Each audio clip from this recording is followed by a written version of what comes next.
Hello स्टुडेन्ट्सहरु, फेरि आज म तपाईहरुको लागि 10 क्लासको स्टुडेन्टहरुको लागि या एसी दिने स्टुडेन्टहरुको लागि फेरि म एउटा कम्बाइन्ड सल्युसनबाट धेरै नै इम्पोर्टेन्ट क्वेशन लिएर आएको छु। हेर्नुस् त यो क्वेशनमा के भनिरहेको छ? Right circular cylinder having diameter 12 cm and height 15 cm is full of ice cream। भनेको एउटा सिलिन्डर छ,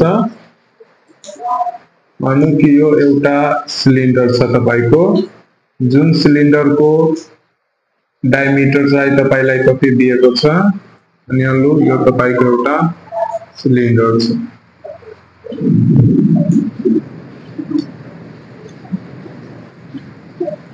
मानौं यो तपाईको एउटा सिलिन्डर छ, जुन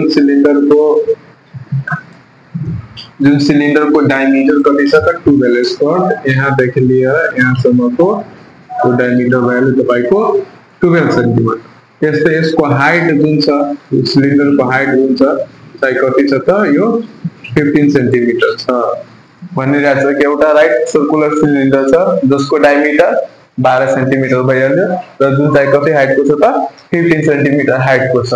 तर the ice cream is to fill in cones of height 12 cm and diameter 6 cm having hemispherical space on the top।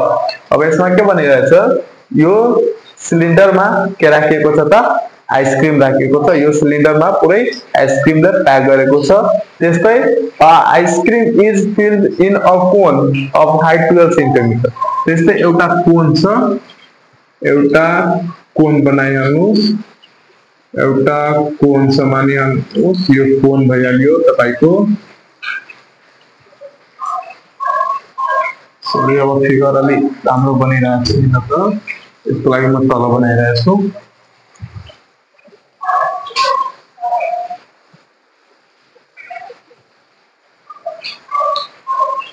मानौं एउटा कोन छ र एउटा यो कोन माथि के गरेको छ त यो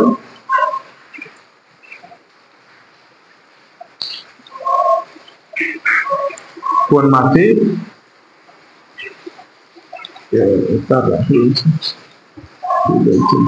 प्लेन। अब एउटा कोन छ जुन कोनमा के गरेको छ त आइसक्रिम भरिएको छ र त्यो कोनको डायमिटर कति छ त? यो कोनको डायमिटर भयो तपाईको 6 सेन्टिमिटर एन्ड कोनको हाइट कति बनिरहेछ त? यो कोनको हाइट त तपाईको कति त 12 सेन्टिमिटर छ भने। अब यसमा के सोधिएको छ? Right the